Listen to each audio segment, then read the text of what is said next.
Hello mga mamis, eto na nga yung second day ng Eddie Smith nila Kyle. Bali, umikot na nga lang yung daddy ni Kyle para din makababa na kami dito. Ginagawa kasi yung daan dito. Tapos, naglakad na nga lang kami papunta sa gym ni Kyle. Jacket nga ulit si Kyle dito. Paano ba naman kasi maaga nga talaga yung laban nila ngayon? Para daw kahit papano pagpawisan nga siya. Hinintay na nga muna din pala ako ni Kyle dito. Jogging na nga din siya dito at pagkatapos nga nun namahinga nga lang ng konti. Ay pa-breakfast nga ulit sila dito pero hindi naman talaga kinain ni Kyle to at pinatikim ko nga sa daddy niya dahil sayang naman. Gustong gusto na nga din pala ni Kyle talaga dito alisin yung jacket niya dahil naiinitan na nga daw siya. Pero ito kasing si Kyle gustong gusto ng katawan niya yung sobrang pagod at pawis siya kapag maglalaro siya ng badminton. Daddy na nga niya yung nagsintas ng sapatos niya para daw hindi matanggal mamaya. Stretching na nga si Kyle dito. After naman niyang mag-stretching, inamix na nga yung ginawa niya. After nun, hindi na nga pwedeng pumalo dito kaya wala talagang warm up yang si Kyle. Ina pa naman niya gustong pumalo kaya naman ito na mahinga na nga muna siya. Habang ako nga ay inaayos ko na nga yung gamit niya dito para mamaya kapag tinawag sila kukunin na nga lang niya. Pray na nga muna din pala sila dito na mga ka-teammates niya. Habang hindi pa nga tinatawag sila Kyle ay nag-shadow na nga muna siya dito sa isang gilid. Sakto nga lang din talaga yung binigay nilang oras dahil ang aga nga din talagang nagsimula para maaga din daw matapos. Ito na nga at tinawag na nga yung singles boys and girls. Bali pinagsabay-sabay na nga dito lahat ng singles. Nag-pray na nga ulit dito si Kyle kasi kapag may tour na o laban yan, ganyan talaga lagi yung ginagawa niya. Manalo o matalo man. Inausap na nga sila dito ng umpire. Nakabahan nga din talaga ako dito dahil feeling ko wala pa talaga sa laro si Kyle. Kasi pag ganito kaaga tapos wala talagang follow yang si Kyle, wala talaga yan sa laro. Wala din pala yung sir coach nila Kyle dito dahil nagsabay-sabay nga talaga yung singles ng girls and boys dito. Pero okay lang din naman dahil nagsabi naman sa amin yung sir coach niya. Kasi panatag din naman yung loob ng sir coach nila na kaya nga ni Kyle. Kasi nga alam naman niya yung laro ni Kyle. Grabe talaga yung naging kaba ko dito kasi wala talaga ditong laro si Kyle. Tapos napakadulas din talaga dito. Kahapon kasi may binili kaming coke. Kahit papano naman nakakatulong pero ngayon talaga nakalimutan ko nga talaga sa bahay. Di rin kasi talaga sanay si Kyle sa ganto kadulas na court. Kasi kapag dinadayo sila ng mga coach nila hindi ganto kadulas yung court. Kahit naman sa pinaglalaroan niya sa kusa hindi rin talaga ganto kadulas. Kaya feeling ko talaga naninibago nga si Kyle kahit kahapon naman. Dami ko na naman ngang naikwento sa inyo. Panoorin nyo na nga muna yung laban nila Kyle dito.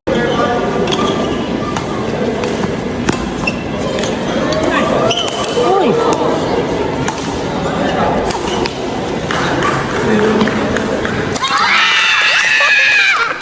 At sa pagsigaw naman dito ni Kyle, baka mabash na naman siya, wala kayo sa mismong event, kaya wag na lang kayong mag-comment, char.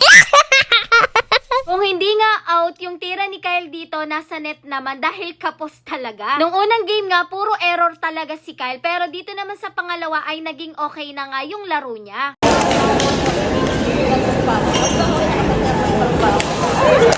Di rin pala nakakasiguro si Kyle kaya naman kahit out na nga yung kabila, talaga namang pinapalo niya pa rin yan. Sir, layo lang, sir. Sir, layo lang. Layo ka, sir.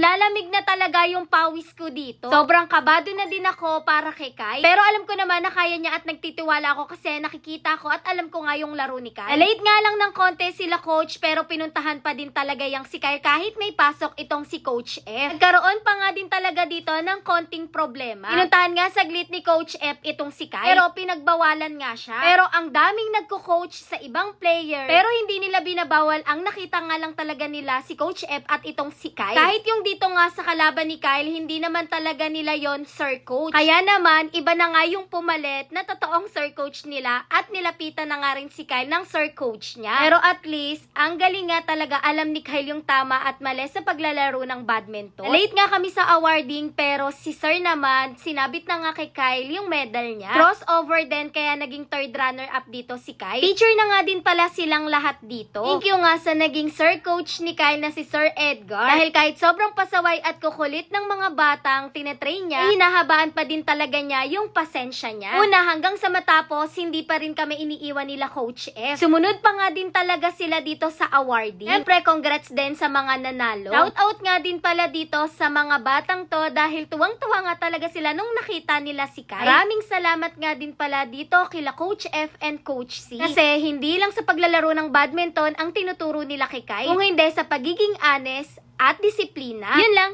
Thanks for watching. Bye-bye.